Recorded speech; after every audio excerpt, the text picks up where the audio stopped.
In the previous class, we talked about different types of angles, and we concluded the chapter with some discussion on pairs of angles.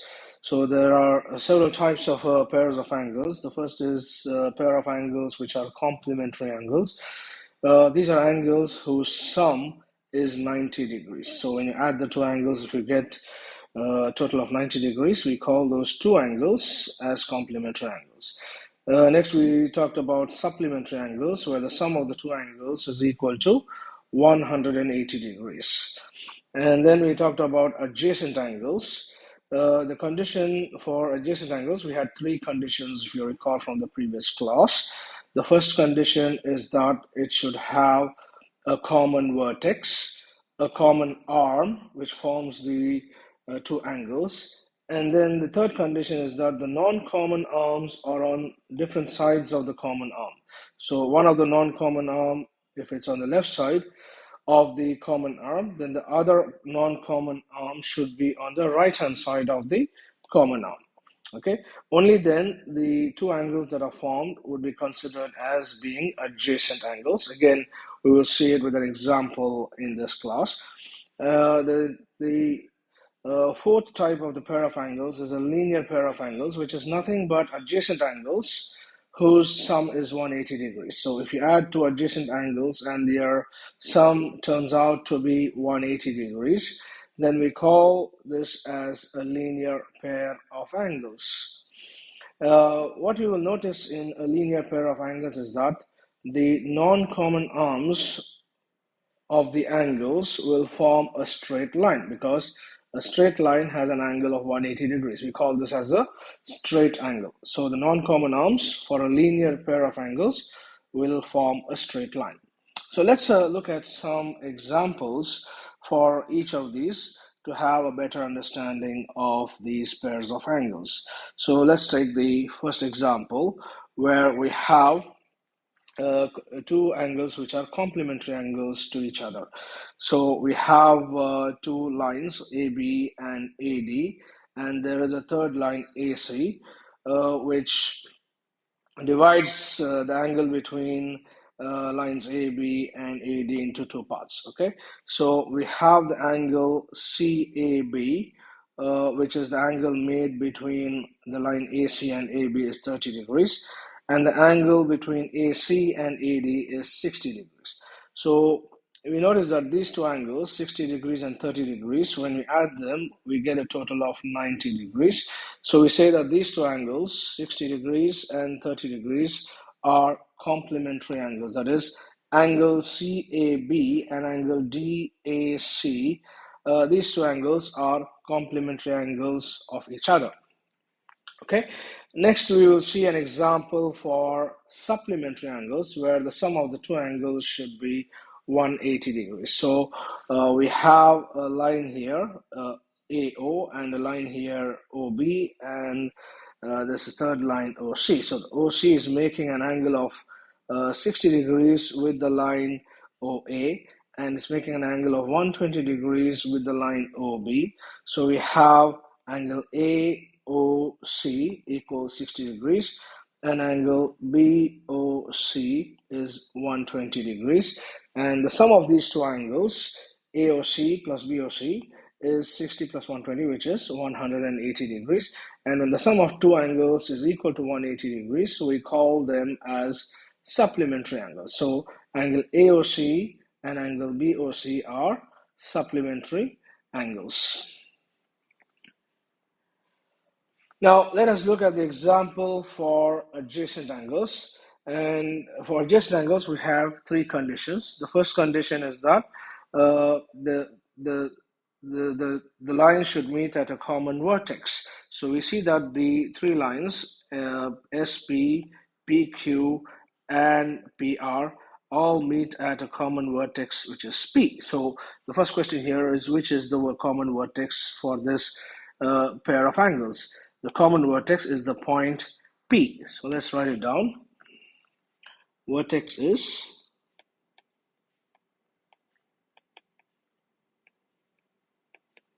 P. So that's our common vertex, which forms the angles. Now, which is the common arm for both these angles? So we have an angle between PQ and PR. So that angle is 45 degrees. And we have an angle between PS and PR. So the common arm for the two angles is this line PR, which is shown in red. So PR is the common arm for these two angles. PR is the common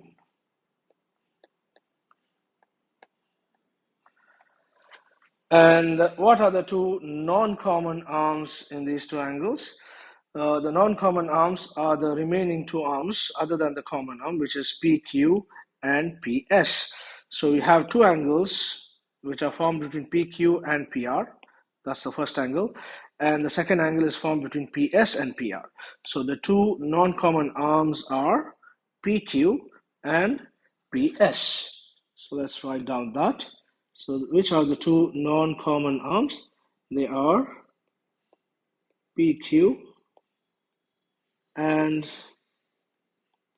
PS are the non-common arms. Now the third condition for the two angles to be called as adjacent angles is that the non-common arms PQ and PS should be on different sides of the common arm. So common arm is PR. The non-common arm PQ is to the right side of the common arm, and the non-common arm PS is to the left side of the common arm.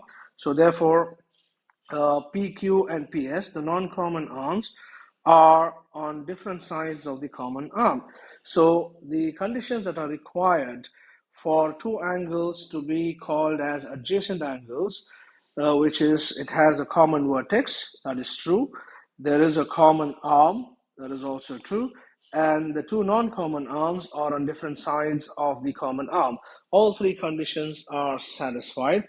Therefore, the two angles, which is QPR and the angle SPR, these are adjacent angles. So the next question is, are the two angles QPR and SPR adjacent angles? The answer is yes, because all the three conditions for two angles to be adjacent are satisfied. They have a common vertex, there is a common arm which involves the two angles, and there are two non-common arms which are on different sides of the common arm.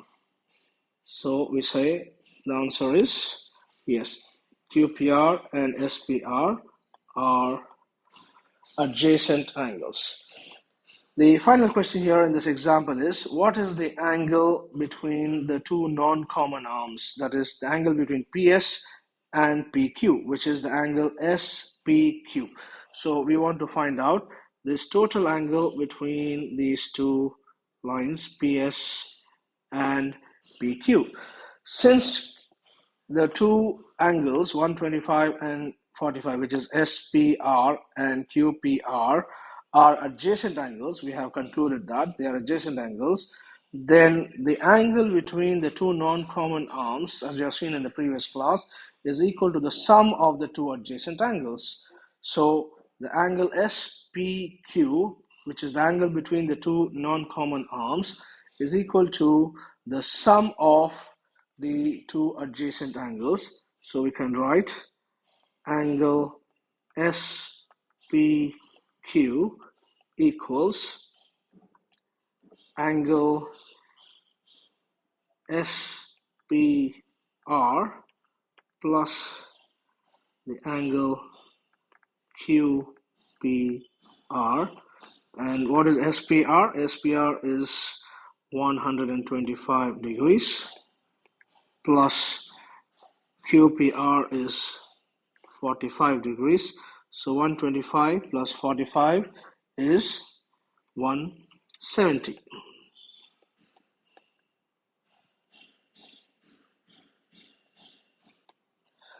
So the total angle SPQ, which is shown by this red angle here, that is equal to the sum of the two adjacent angles, which is equal to 170 degrees. Okay, so is that clear? what do we mean by adjacent angles, what are the conditions for the adjacent angles, and the angle between the two non-common arms becomes equal to the sum of the two adjacent angles when all the conditions for the adjacent angle are satisfied. Let us now look at an example for linear pair of angles. So this is an example for adjacent angles, and we'll see another example for linear pair of angles, which is nothing but a set of adjacent angles whose sum is equal to 180 degrees.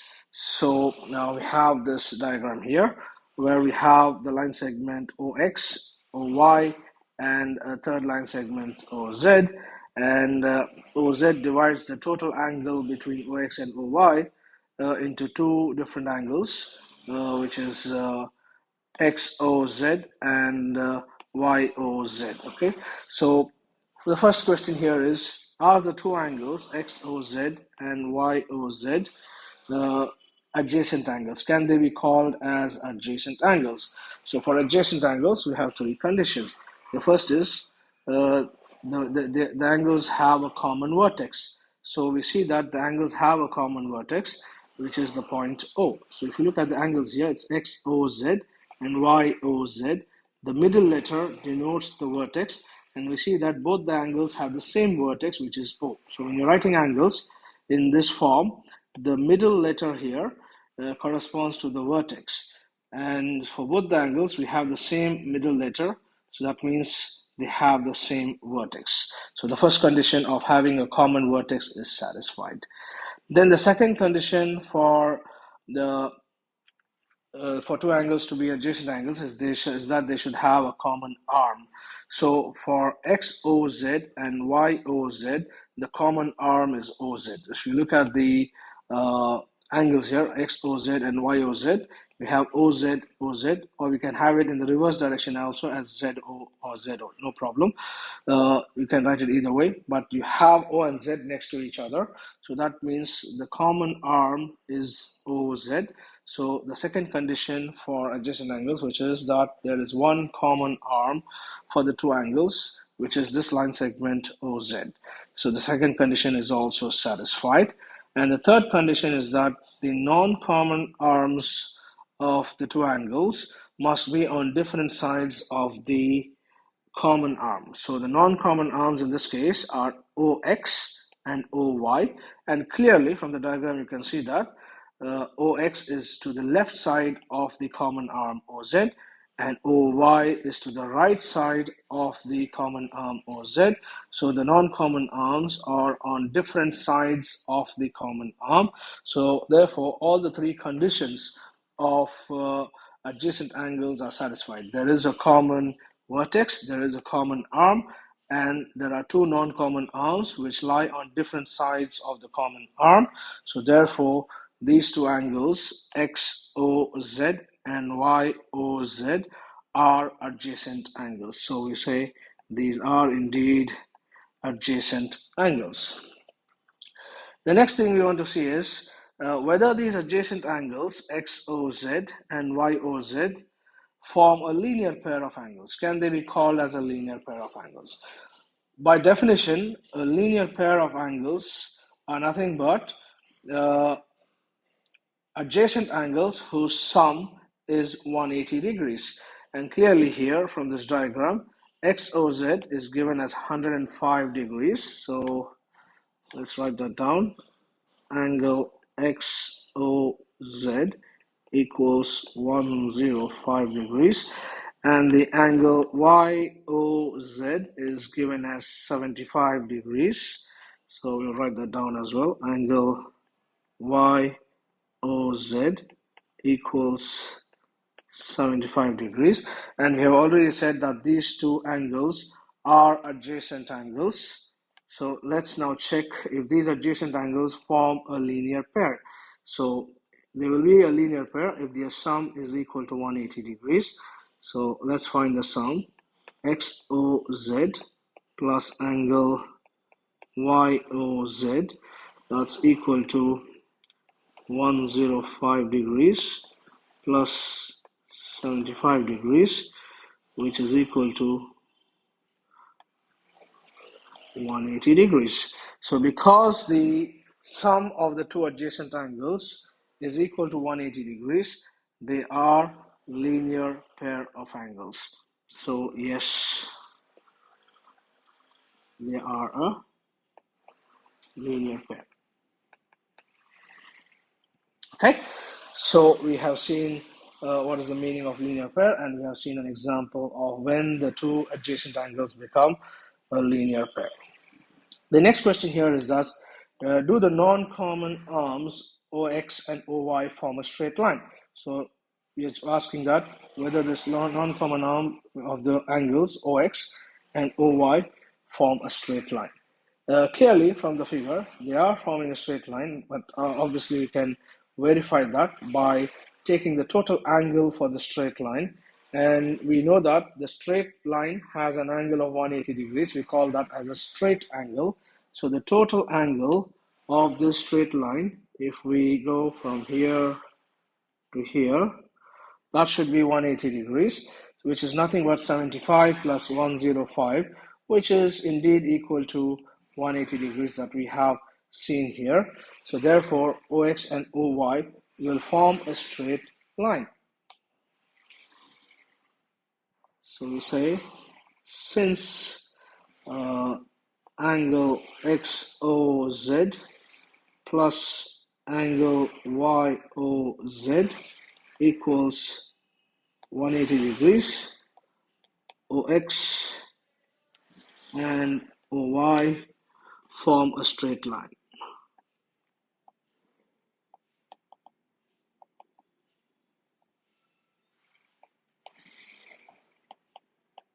Okay.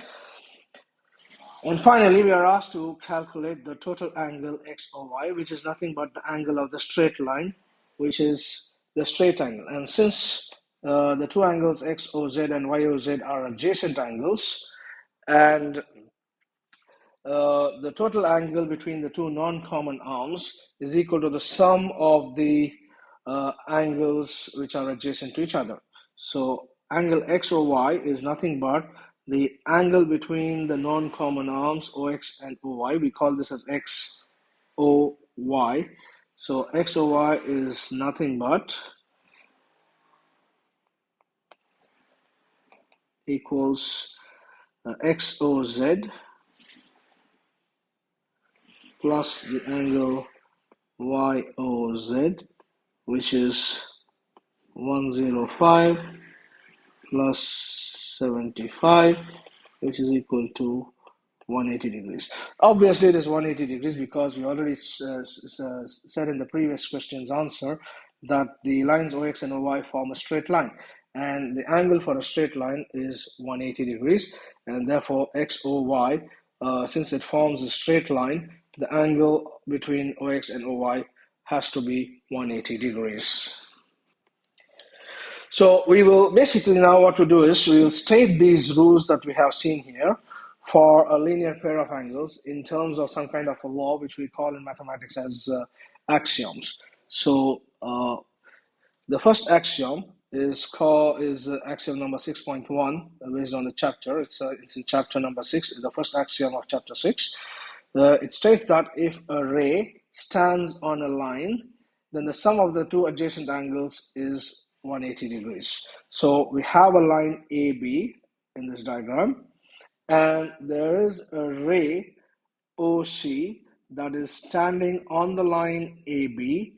So that means the total angle of the line, which is 180 degrees, is getting divided into two angles by this ray. Then what this axiom states is that if this ray is standing on a line, then the sum of the angles so formed is 180 degrees. So basically it will form a straight line, a straight angle, or a linear pair of angles. That is what this axiom is saying. So if one of the angles is 60 degrees, the other will be 120 degrees. If one of the angles is 80 degrees, then the other will be 100 degrees. So the total angle will be 180 degrees because it will form a linear pair of angles. So the given here is that a ray is standing on a line. So this is the given condition. And the conclusion is that the angles formed is 180 degrees. The sum of the two angles is 180 degrees. We can state this in a converse way. We call this as the converse of the axiom. Converse means whatever is given, we take it as the conclusion, and whatever is the conclusion, we will take it as the given. Here, it is given that the ray is standing on a line, and the conclusion is that the two angles add up to 180. Now, if we say that the conclusion is the given, that is, if the angles add up to be 180 degrees, then it means that the ray is standing on a line. That, in other words, the two non-common arms of the angles form a straight line. Okay, so this is called as the converse of the axiom. A converse means it's just restating the rule in a different way, whereby the given becomes the conclusion and the conclusion becomes the given. So in the original axiom, the given is that a ray is standing on a line. The conclusion is that the two angles add up to 180 degrees. In the converse axiom, the given is that the two angles add up to 180 degrees, and the conclusion is that the ray stands on a line. Okay, if the ray stands on a line, that means the non-common arms form a line. So that line is nothing but it is a line formed by the two non-common arms of the angles. Okay, these two axioms together, the original axiom and its converse together, are called as the linear pair axiom. Okay, so the converse axiom is itself another axiom. We call this as axiom number 6.2. Okay, axiom 6.1 and 6.2 together are called as the linear pair axiom.